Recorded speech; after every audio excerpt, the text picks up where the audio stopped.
for this afternoon, this talk is a bit a new one for me. I probably have never preached in this direction. So before I do that, and it's probably maybe not as new for you, but it's new for me, and probably from my church background, it's a bit new as well. And there's probably been a little bit advice not to go there. So I want to start probably asking you, is it ever okay for a church to be a little bit political? You know, is it ever okay for a pastor, maybe from a pulpit, to say something that is politically relevant? Yes. Yeah, oh man, wonderful. You know, this is very confident, so probably more confident than I am. But you know, I want to probably specify it a bit. This is not about backing any sort of political party. This is just speaking into an issue that is current in our nation and that is controversial. Does a Christian have a right, do churches have a right to actually have a stand? And okay, so we said yes. So the Bible would back us up, because Old Testament and New Testament, they're always God's people spoke to the government of the day. And you know, the Christian message at its very core is political, because when the chips are down, the Christians say, you judge for yourself what is right for us, to obey God or you. So when the chips are down and there are things that we cannot compromise on, it becomes very political, because Christians say God first and then the government. So, but you know, in history in Australia, certainly Christians make good citizens, and even they have a stand and they may disagree, they're not becoming violent. You know, like they contribute to society. That's their heart. They're people of love. I just tell you this one. You know, when I was a little bit so tiptoeing, you know, do I go there? I was really inspired by the largest local church in the world, which is Yodo Full Gospel Church in South Korea. So Senior Pastor Yonggi Cho, their number eventually more than 800,000 people. And the government in South Korea at some stage redeveloped their whole government precinct and parliament building and everything, and they determined that there would be one island in that river that would just be government. And they would allow one church to be on that island. So next to the government and all the departments and all the high-powered institutions of the nation, and one church. So the senior pastor of the Yodo Full Gospel Church applies for it. You know, like maybe our church could be there. Then the government official said, aren't you that weird church where they shout loud, hallelujah, speak in tongues and pray for the sick? Yep, that's us. You don't even have to apply. We're looking for a more dignified church. Right?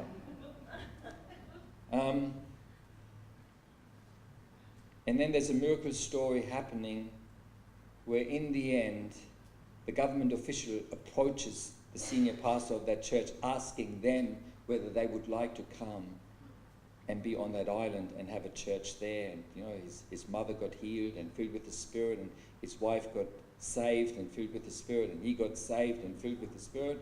And then suddenly God opened the door. So this is where my point comes in.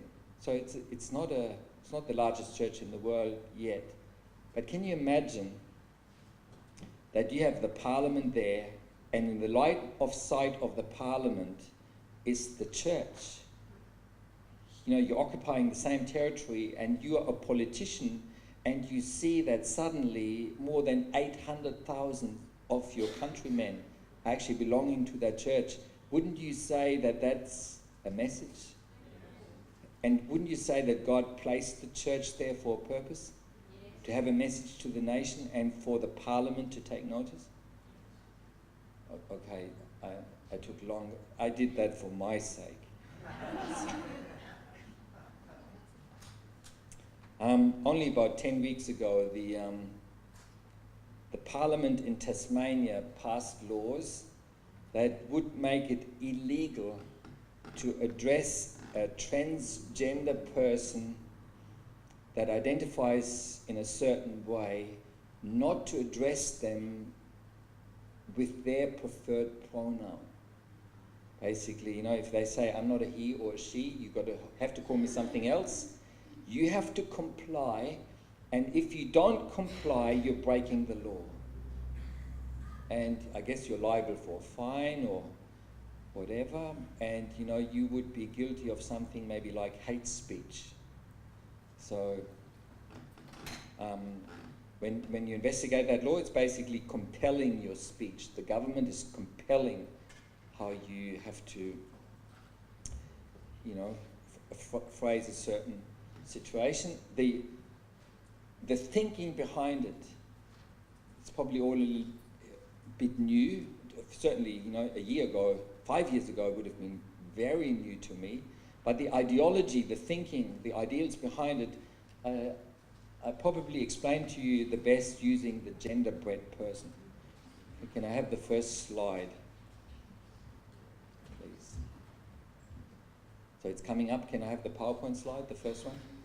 Here we go. The gender-bread person. And I get my glasses on. So have you ever seen that picture?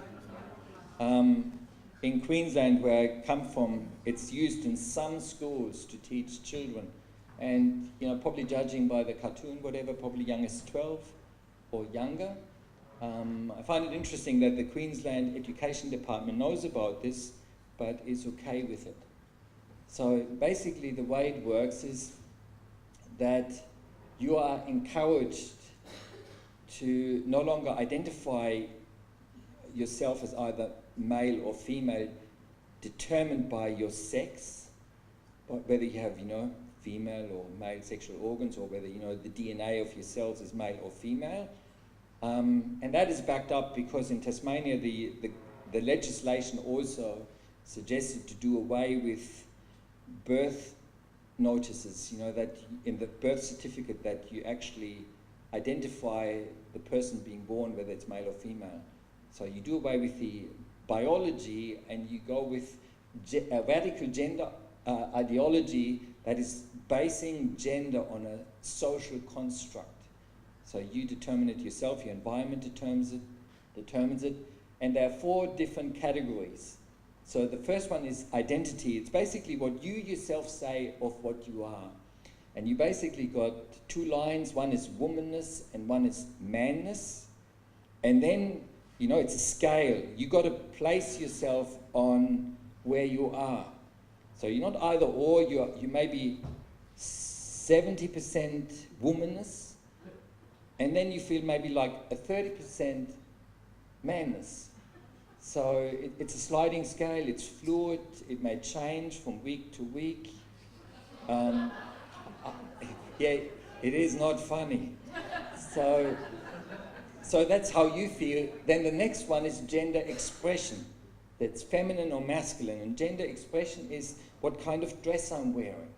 You know, like, am I dressing more like a woman or a man? Do I like to wear makeup? So that's maybe more woman.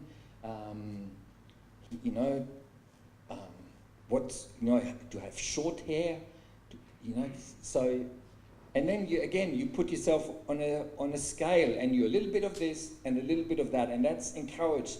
And it's actually encouraged to the children. Oh, it would be very rare if you just had one. You know, everyone is a little bit of a mix. Biological sex, that is your biology, and you would think, oh, you know, this one here is very clear. It's you know, do you have sexual organs of male or female? But it goes a bit wider than that. You know, do I have a very hairy body? So, you know, even as a woman, oh, then I'm a bit more like a man. Do I have broad shoulders as a woman? Yeah, then I have a bit of maleness in me. And so you just put yourself on the scale. Do I have very large feet? No. So even that one is not very clear cut. And then it's, of course, who am I sexually or romantically attracted to?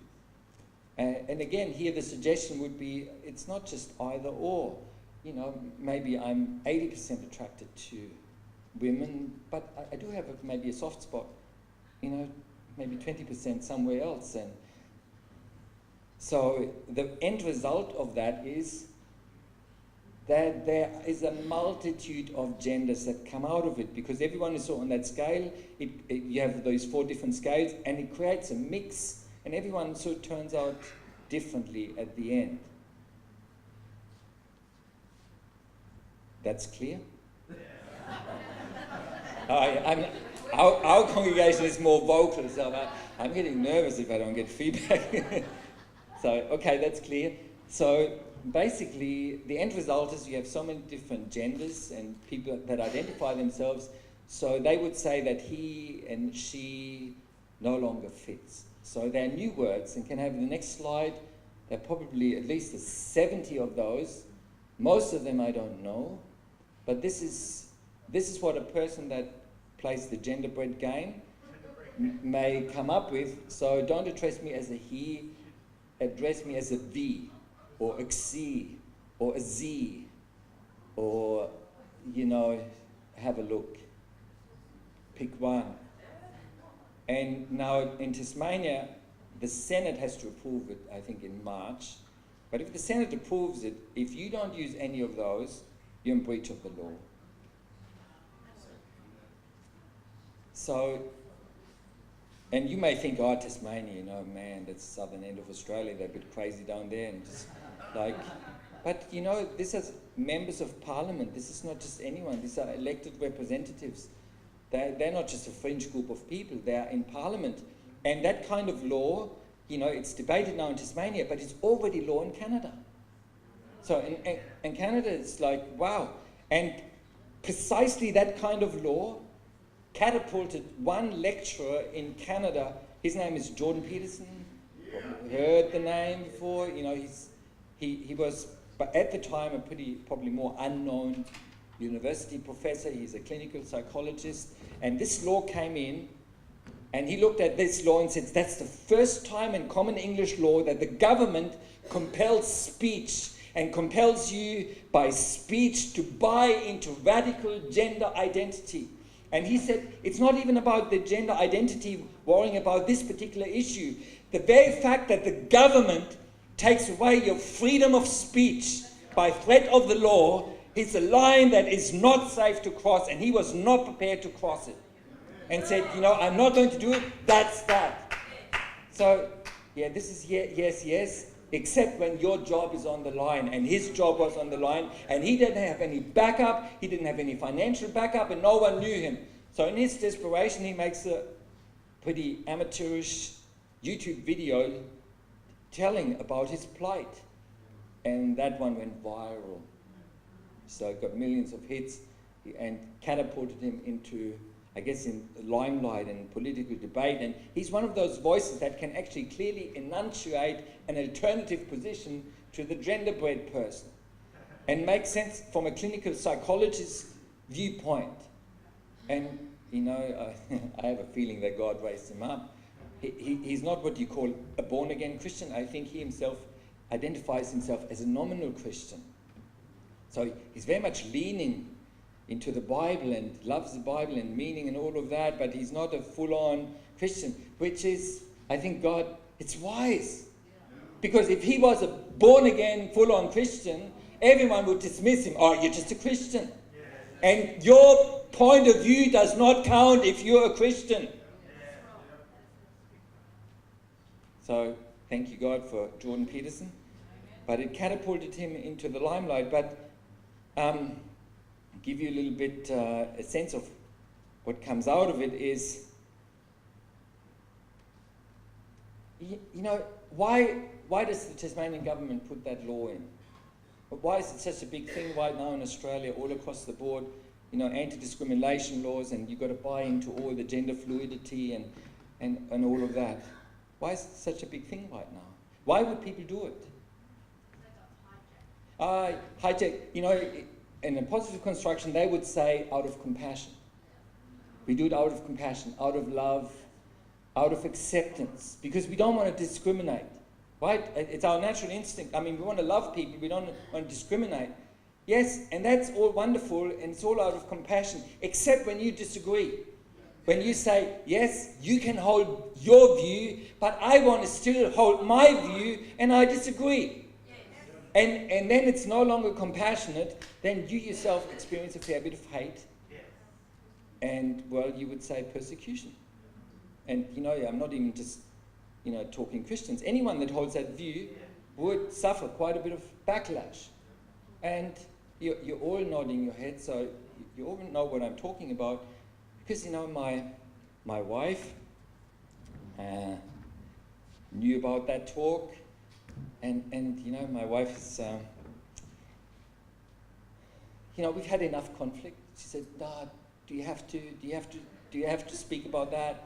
Like, it just could be, can't we just have a year of just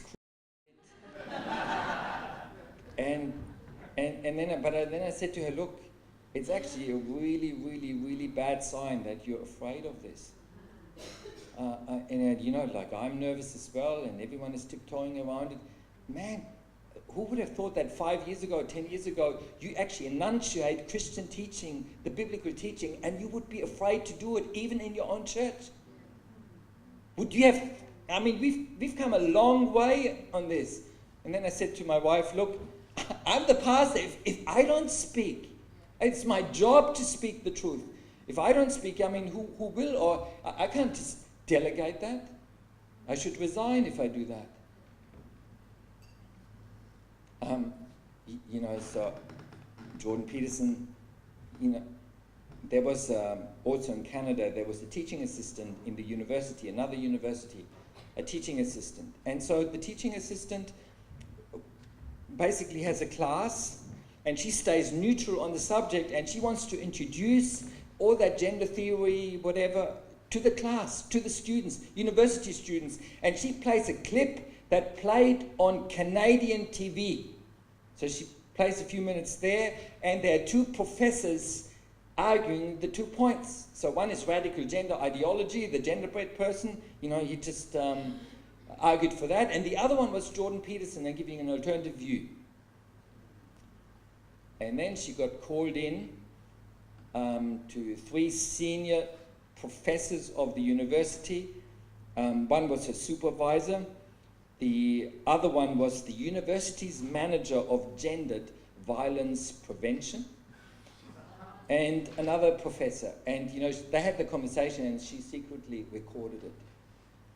Okay, and then basically she was faced with saying that she violated the university's gender and sexual violence policy by letting university students hear both sides of the arguments. That was already violating their gender policy.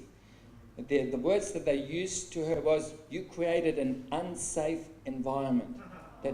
Does that sound familiar?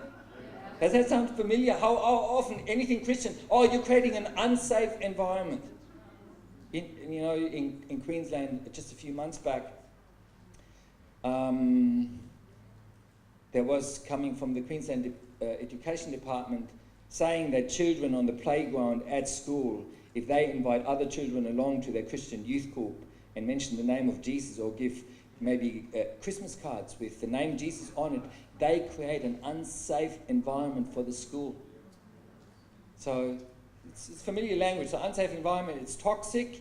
And then basically the one manager there, he said, showing Jordan Peterson just a few minutes making his point and arguing, that's the same as showing neutrally a speech by Hitler. Yes, I can understand the impulse to laugh, but it's not a laughing matter. It's absolutely not a laughing matter. Of course, the audio was leaked because she was faced with losing her job. So if the audio wasn't leaked, would she have lost her job? Yes. If you ever get into that situation where you actually speak up and say, I'm not buying into radical gender ideology, anyone here be in danger of losing their job? At university, at school, public service?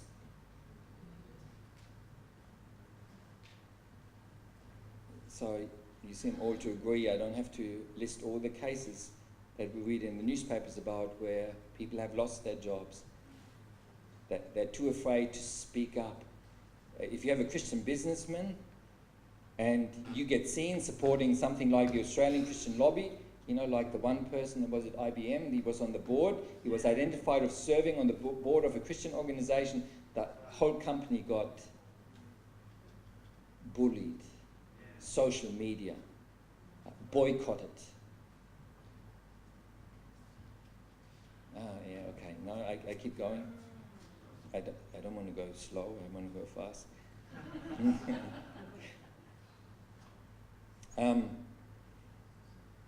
When, you know, last year, was it, no, the year before, when Australia voted on the same-sex marriage law, I'm 100% sure that a lot of Australians voted in favour of it because the thinking was, look, their sexuality, you know, it's probably from birth, it cannot change, that's the only way they can get married. We just want to show love and support to people that are, you know, there. And they voted in favour of it because they wanted to show love and not discriminate. But I'm 100% sure that the majority of Australians did not buy into radical gender ideology, into the gender-bred person, and all the pressure and all the hate that we're seeing emerging in our culture right now. It just seems to be, you know, there's an agenda that some said beforehand, this is what's going to come. And everyone said, oh, no, nothing's going to happen. It's just really about love. And now it's a little bit different. This is only 4 weeks ago, 5 weeks ago, so just before Parliament finished last year in December, there was a law put forward that Christian schools cannot discriminate against a gay student, which was a little bit, you know, everyone is going to support it. There's not a single known case where a gay student got expelled from a Christian school just for being gay. It was a no issue. But then the way the law was phrased was a little bit problematic, and there were 2 amendments added to that law, which would have guaranteed religious freedom to Christian schools. So basically, the right for Christian schools not to buy into radical gender ideology, but still keep teaching that God created us male and female, and that marriage is between a man and a woman. That is the will of God. The 2 amendments, I read them to you because they're interesting, because they didn't get a majority and they were not passed.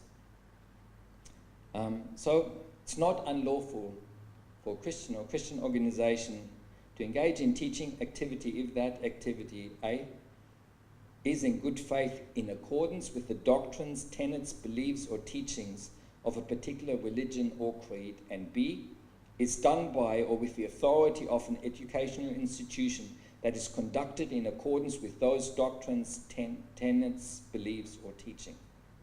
Does that make sense? So basically it's saying it's not unlawful for a Christian organization that is really properly identified as a Christian organization, and then the properly authorized teachers of that Christian organizations are teaching the proper foundational orthodox faith of that religion. That's not unlawful, especially if it's in a Christian school or in a church or in a synagogue or in a mosque. So, and amazingly, those 2 amendments did not get a majority. Because right now it's a minority government, there was actually some, you know, maneuvering that it didn't get to a vote.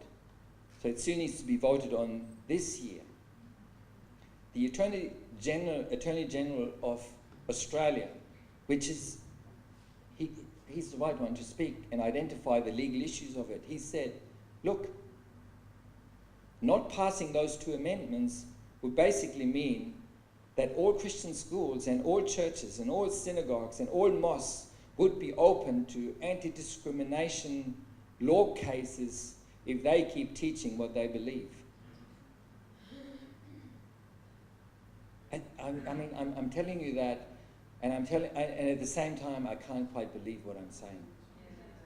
This is Australia. This is a Western culture, tolerance, freedom of religion and speech. We've had that for so long. And, you know, we bat an eyelid. We don't even properly notice what's happening. It's taken. I mean, it basically means if the sermon that I'm preaching today, if that law had passed, I would already be in breach of the law. I could already be hauled in front of an anti-discrimination court, and then what happens then? So basically, it costs me all my savings to defend myself legally, so I get impoverished. And then if I say I'm not prepared to pay a fine, this is wrong, then I go to jail. And will Australia bat an eyelid because a few Christians go to jail because they're using hate speech and don't want to change their hate speech? No, not if you put it in those words. I'm just amazed.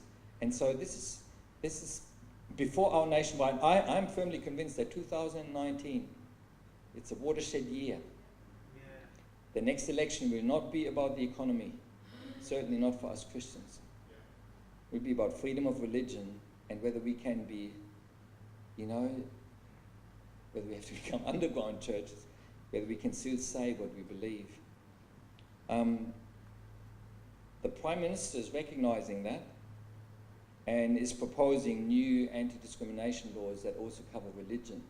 So he wants to protect religious freedom and also freedom of speech. But again, it's not certain whether he can get a majority or anyone can get a majority for that. So it's all up in the air. And he's threatened, and Barry mentioned it to you about letter to pastors, churches, saying he's prepared to take it to the election. To actually, so we got someone that has actually said, I'm prepared to fight for this because I think it's important for everyone. Now at the ACT, it just get like, at the ACT it's already law. At the ACT they passed it in November. So again, this is 2 months ago. Did you know? No. The ACT passed laws which is basically making it illegal for a Christian school to uphold the Christian view on sex and marriage. It's already illegal. It's already anti-discriminatory. And, the chief minister and the mental health minister had a joint statement on this. And look, they're not hiding the implications for Christians on this. It's clear that current exceptions allowing religious schools to discriminate against students and staff are out of step with community expectations. So, the Christians that have an issue if someone has a same-sex lifestyle and it's very public and, teaching and promoting it in a Christian school, may not necessarily have a place there, you can no longer take action. You've got to allow that to happen. And I give you another quote from the mental health minister of the ACT government, saying, the amendments will limit the right of freedom of thought, conscience, religion, and belief. They potentially limit the right of parents to ensure the religious and moral education of a child in conformity with their own convictions. Did you understand what I was saying? Are you as stunned as I am? And what stuns me is, where's the outcry? Where's the outcry? I mean, ACT, 40% of the schools, I think, are religious schools. Where is the turmoil? I'm reading this, and if you don't read carefully the newspaper, you miss it. And there it is, and it affects, would you say it affects our life? Yes. If it's already at the ACT, it's going to be in Queensland and South Australia, and it's nationally. I mean, it's already, they're trialling it already. Okay, we already covered that the pressure is there. Israel Folau, he had a fair bit of pressure, and because he's Israel Folau and has a profile, he somehow gets away with it, but just imagine it happens to you and no one knows you. You get picked off one by one. Okay, why should we care? Is it a fair enough question? Why should we care? Why get involved? We've folded on so many other issues.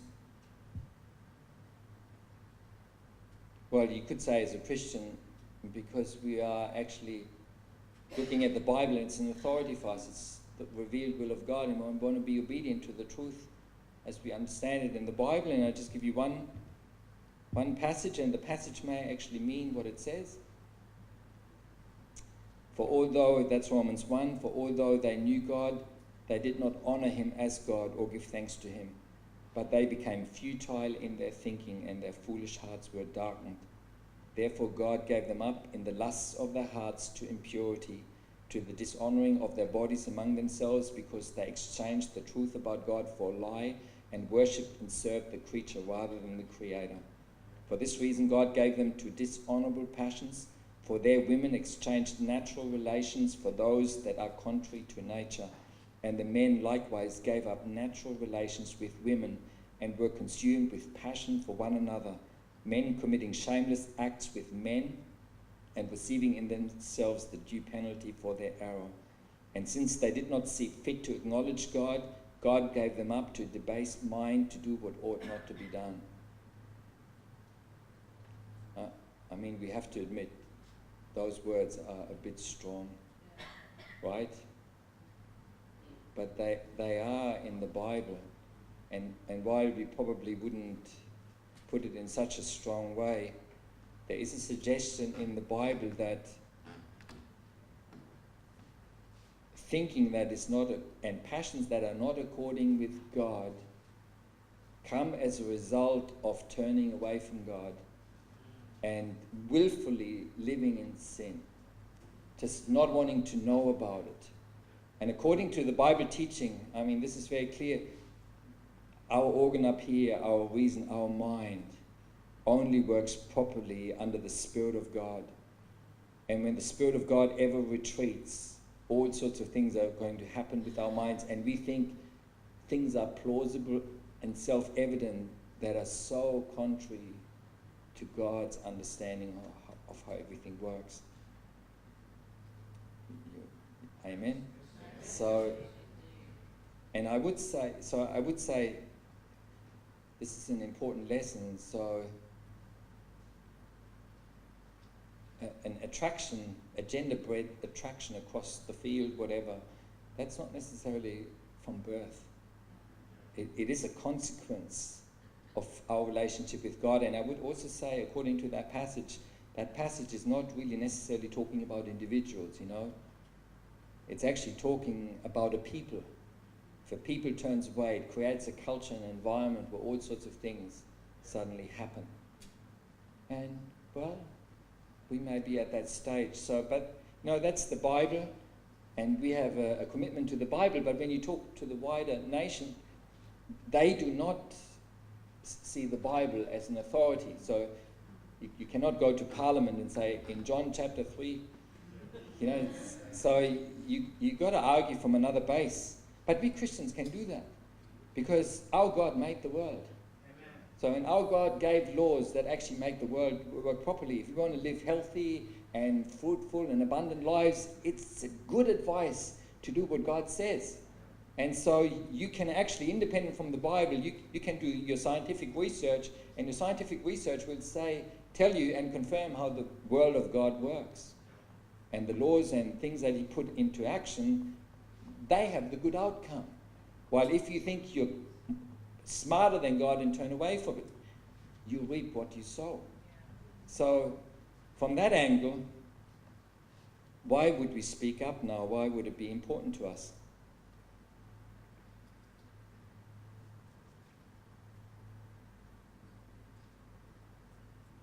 Well, number one, and this is really key, if you want to attack a nation and take a nation out, make it weak and fade away, what do? What's the best line of attack? You attack the family. Absolutely, without a doubt. If you attack the family, if the family is no longer the strong unit that we know, a safe environment for children to grow up, the whole nation goes in a bad way. Would you agree? Yes. And we churches, we know, because we look after those that are broken. And how often do they come from broken homes? It's not good for any child. So So once you mess with gender and sex and all of that, you're actually playing a dangerous game with family, with that unit, what's going to happen. And then I think a very obvious one, which to me, like, we should mention is not all gender-bred persons coupling work. Not all of them produce children. And so if from a rational point of view, as a nation, wouldn't we be interested in having a family unit that can actually procreate? That's probably worth considering. And then there's another major reason. I believe, it's my conviction, that the majority of Australians, when they voted for the same-sex marriage law, and what we were told was that people's sexual orientation is fixed at birth. People are just born that way.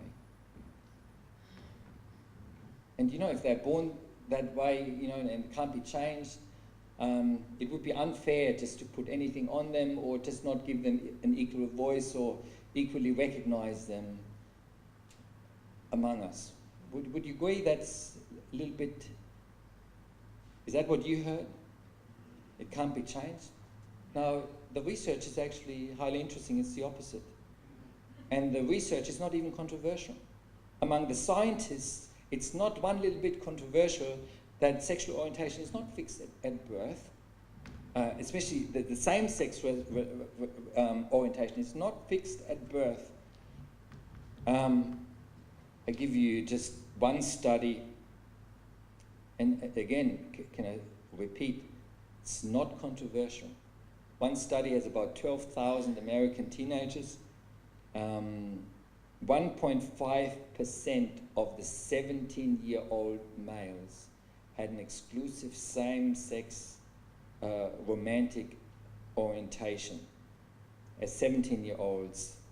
5 years later, 70% of that 1.5% completely switched and had now an exclusive heterosexual attraction. 70% switched. With women, only 1% of women who at 17 reported a full year of exclusive same-sex attraction reported a similar experience in the 5 years that followed. Did you get that? So if you have same-sex attraction as a 17-year-old woman, you only have a 1% chance that you're going to be the same in 5 years' time. So it switches. And it switches to what we would say how we are born. 99.7% of people, if you're born as a boy, you will develop a heterosexual attraction to a woman. And 99.7% if you're born a girl, you grow up into a woman and you will be attracted to a man. That's 99.7%. You would not think that it's so overwhelmingly the majority that you would say that's the standard way that creation works. And then if there's same-sex orientation coming in, or gender-bred orientation, or how wide you want to make it, eventually the majority switches again to the way we seem to be born, what nature, the way we are designed. Now, for me, that changes the ball game completely. If it's not fixed at birth, but if it's actually fluid and can change, I actually think I'm absolutely opposed that same-sex orientation, marriage, and gender-bred orientation, and we haven't got that far yet, but that's the next step. You know who won the European Song Contest a few years ago? You know that long hair, dress, makeup, but full beard. So that's somewhere on the gender-bred scale, and the thing is,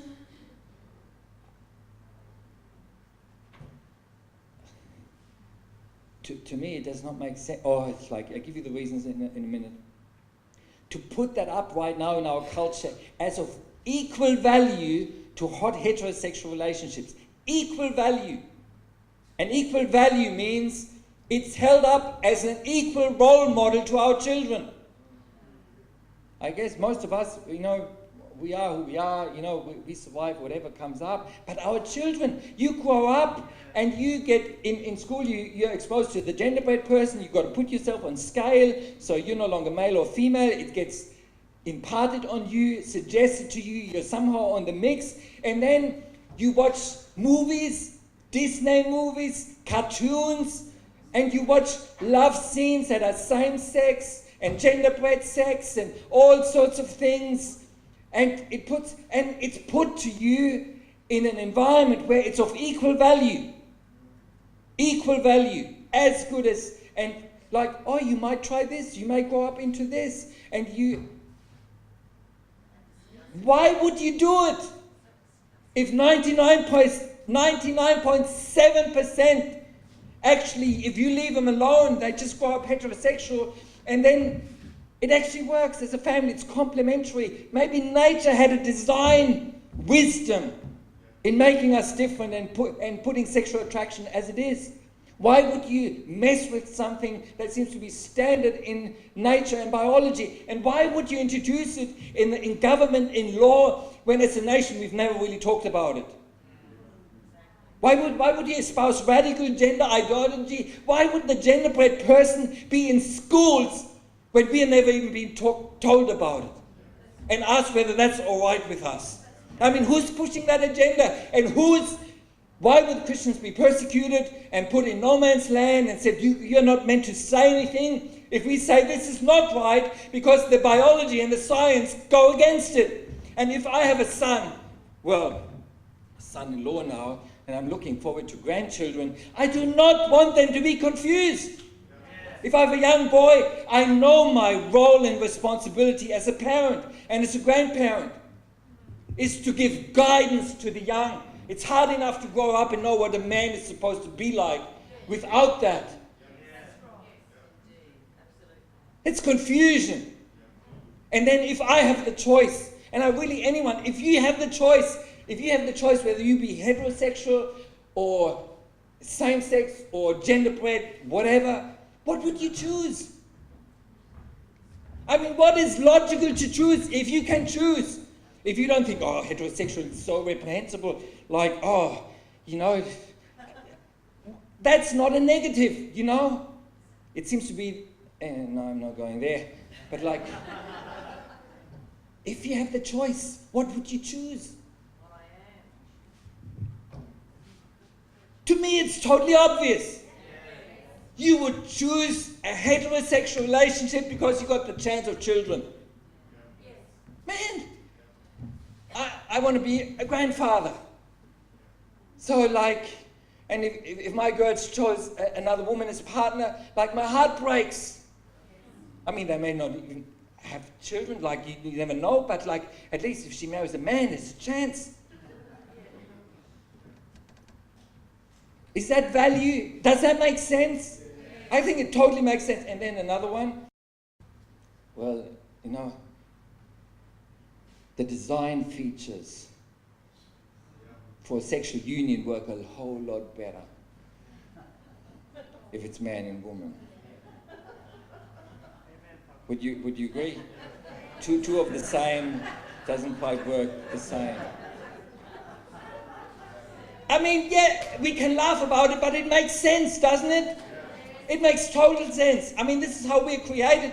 And, if everything is whole and we are reasonably free of hang-ups and whatever, it could actually really work. While the other one has a far lesser chance.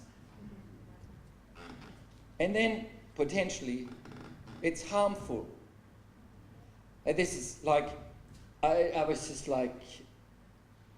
in New South Wales, there are already 4-year-olds going through gender alteration procedures sanctioned by the government. I mean, you've got to that is harmful. If 99.7% end up heterosexual, and 99.7% or probably even more, end up a boy becomes a man. Why would you mess with it as a 4-year-old? Yeah. I mean, what 4-year-old is going to say, I want to grow up to be a woman? I mean, they are not thinking in those terms. They're only thinking in those terms when you put it to them.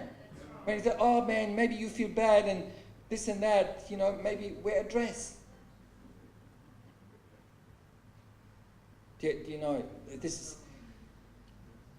Do you know that's already policy platform for one of the parties, that it is illegal to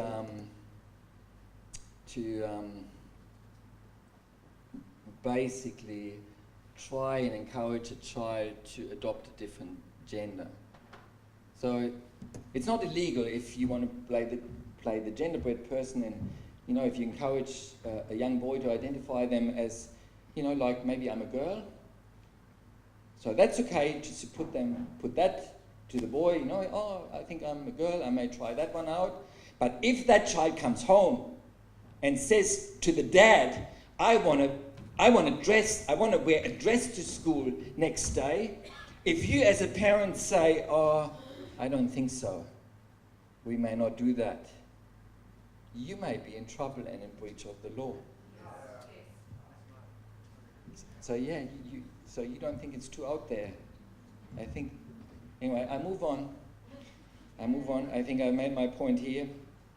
Now I go to an even bigger picture. It's not all about sex and marriage and all of that. It goes, the bigger picture, the framework of the ideology in thinking right now is that those espousing the gender-bred person and all of that, they think along group identity. So you've heard, in papers so many times now, it's called the LGBT community. Have you heard that? LGBT community. And they're a little bit uncertain how many letters it should be. Sometimes it's LGBTIQ. So what is it? Lesbian, gay, bisexual, transgender, intersex, and queer. Q I thought was questioning. Some I looked up as questioning. So so you have all those letters, and they are the LGBTIQ community. Now, why is that a community? How are they a community? Where do they meet? Who's their spokesperson? I mean, what's the connection between a gay person and a transgender person? How are they one in a community? I mean, this is a serious question. Why do we say it's the LGBTIQ community? I mean, if you add another letter, H, we're all in it. I mean, why should we not be in it? No, it's funny. But it's a really serious question. Why are they a community? I mean, is every gay man in support of transgenderism? No. They may have a same-sex orientation, but they know that they're a man, and they don't understand why a man would suddenly want to wear women's clothes. I'm not judging viewpoints, but I'm just pointing out they're not necessarily on the same page. They're not necessarily identifying as one and the same cause. So why are they a community? Now, give me an answer. We are adopting it, we're using the language, it's everywhere in the news, and language shapes reality. As Christians, we know it. Compassion, hate speech, unsafe environment, all of that. So, same-sex communities. So, my thinking is, the only reason they get identified as belonging together in community because they're all minorities. And not only are they minorities, they are oppressed minorities. That's why all that hate comes out against the H, against the Christians, we get discriminated against. I've noticed I'm already on a hate site. My name, my address, my phone number, everything. He's the pastor of a church you must avoid. He doesn't care, and then it's a bit of language there. And then blaming me for the suicides of genderbread person, though I'm personally responsible for not embracing, and all I did was I put my name to a resolution to the government where I was supporting that the government keeps the law as it is. So, but you know, the LGBTIQ community identifies as being oppressed by people, and so you've got to go against the oppressor. You've got to take the power away from the group that seems to be oppressing you, and in this way you win your freedom, and society will be right, and everything will be fine. And that is called identity politics. That is, you read that in the papers as well. It's used now all of the time. It's not really explained. What is identity politics? And John Howard, and he's been Prime Minister for a while, and he knows about politics. He says it's a curse on Australia. It's a curse. What is it? What is identity politics? So identity politics, the way you work and play the game is you divide people into groups. So and you divide people into groups, and then, you know, you're somewhere in a group as well, and then you identify which ones are the oppressed and which ones are the oppressors. And then if you're in the oppressed one, you blame all your suffering and all your disadvantages and all your pain in life, you blame that on the oppressors. And the name of the game is to take power away from the oppressors and make them pay for your misery and look after you, and you just got to take that power away. So I demonstrated maybe the third slide. This is the first line in a newspaper article. It's saying, opinion piece, poor Scott Morrison, as a wealthy white male Christian, he's got it tough. What does that, how does that sentence make sense? What are they saying?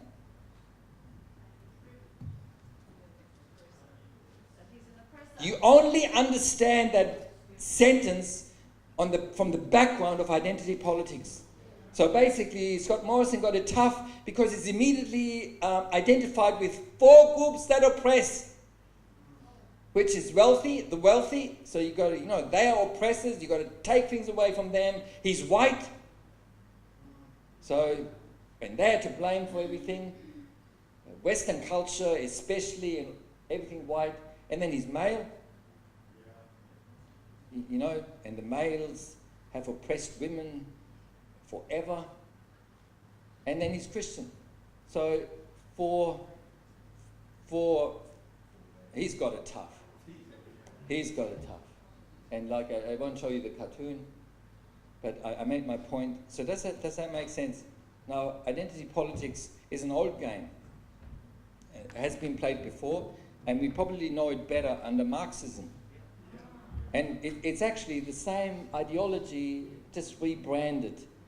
So under Marxism, they played the same game, and the game was that, you know, they're the oppressors, the bourgeois, the rich people, they're the oppressors, and then they're the oppressed, the poor workers.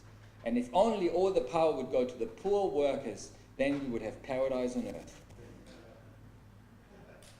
Do you know how many million people got killed for that sort of vision? I think Soviet Union was 30 million people. In China, how many was there? 60, 70 million people. That's identity politics. You get rid of the oppressor. You go after them. It's a power game. And you take them down, and then, oh man, all the goodness will emerge. So in Nazi Germany, they played their own version. They based it on race. So if you had pure Aryan blood, then you were the master race, and all other races didn't count, and they got exterminated. And you know, the Germany, like, you know, I'm a German myself, so that's the generation of my grandparents. And now I'm for a few years now, I'm exercised by the question: how could that happen? I mean, Germany is a Western culture. It's Reformation, Martin Luther, philosophers, you know, freedom of speech, and human rights. And how did it ever happen that they killed 12 million people in concentration camps alone? A cultured people. And I don't have an answer for it. But they played identity politics. And somehow they all bought into it. And it became more murderous. And now this is... I go back to Jordan Peterson. The reason why he stood up against compelled speech was precisely for that. Because he happened to be interested in the genocides of the 20th century and how all of that happened. He was intrigued by the same question. How did it happen in Soviet Union? How did it happen in Germany? Why? A cultured people. And so he is intrigued by the question, and then the Canadian government passes that law, and he says, I know where that goes. It only leads one direction, and that's the Gulag. That's the concentration camp that's going to the murder of people. Now, when I first heard that, I thought, wow, that's a bit out there. That's pushing it a bit hard.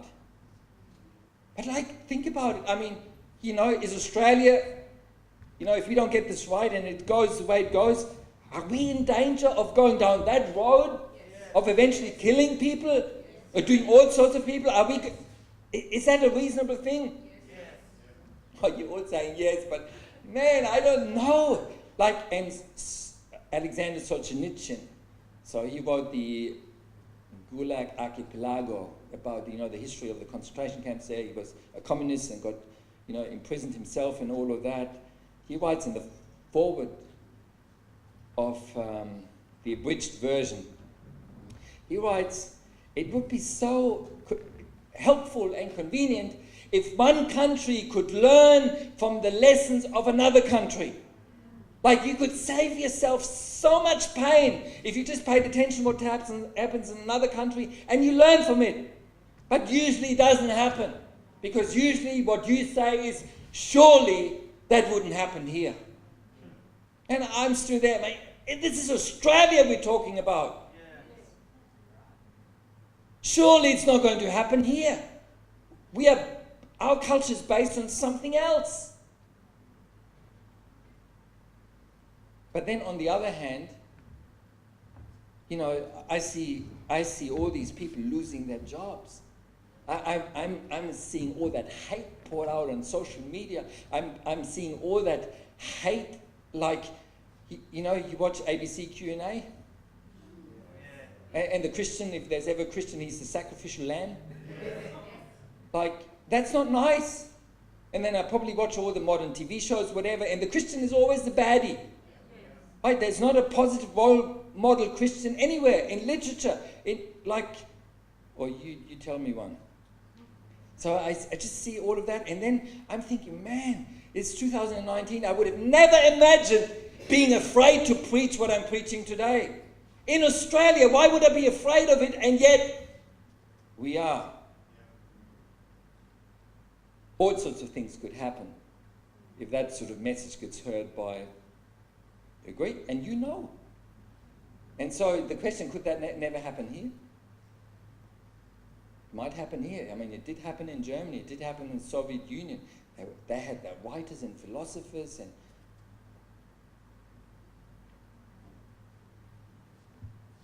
Now, what's the answer?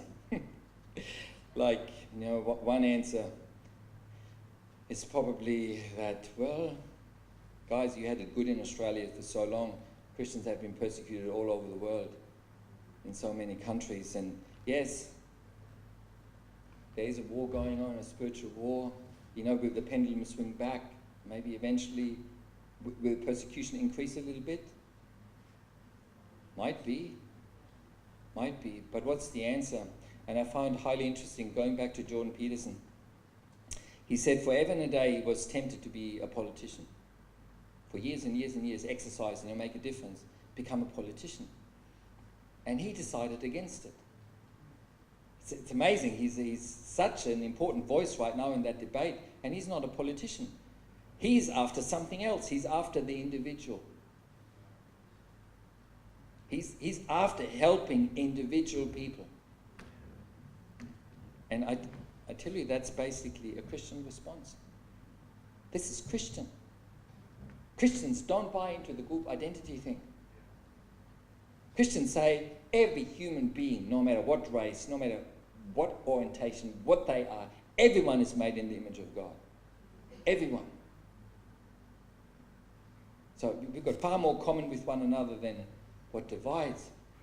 And then Alexander Solzhenitsyn in prison, he was oppressed and incarcerated and suffered whatever, but in prison he became a Christian, and he realized that the line dividing good and evil goes to the heart of every single person, which basically means identity politics doesn't work. You may get rid of the oppressor, but you haven't yet got rid of yourself.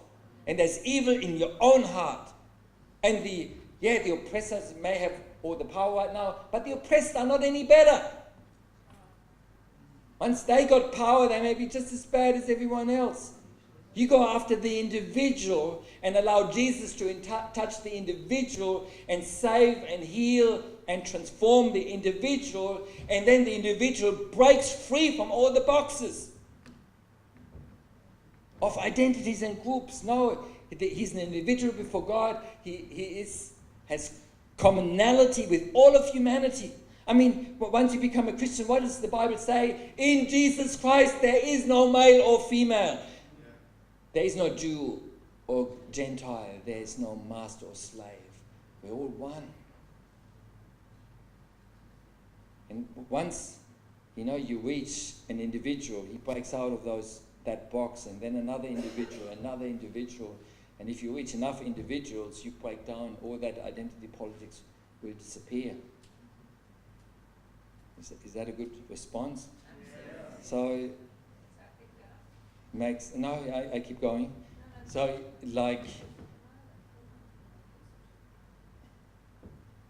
we go after the individual, and it actually frees us. Yes, right, all of us here, probably none of us is a politician.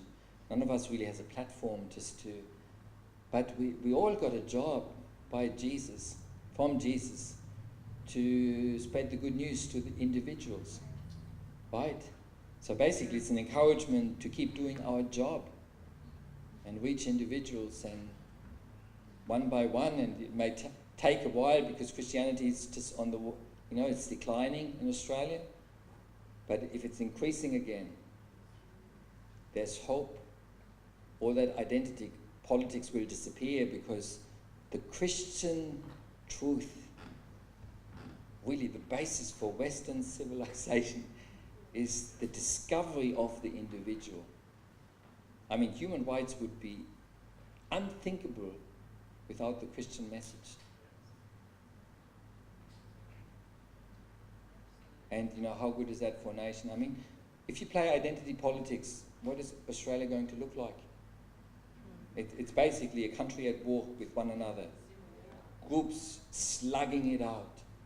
And the thing is, it's nice when you're the oppressed. The others owe you. You can vent all your hate. You can just take from others. But group identity, that works. It switches. You're in the good oppressed group one day, and then you turn around and suddenly you are the oppressor. Do you know how this works? Suddenly it's farmers against inner city people, and you live in the inner city, and suddenly you're on the receiving end because you're disadvantaging the people on the land. And then, you live in Australia, so you are living probably the top 1% of the richest people that have ever lived on earth. So for us, it's a little bit dangerous to play identity politics, where the poor go after the rich.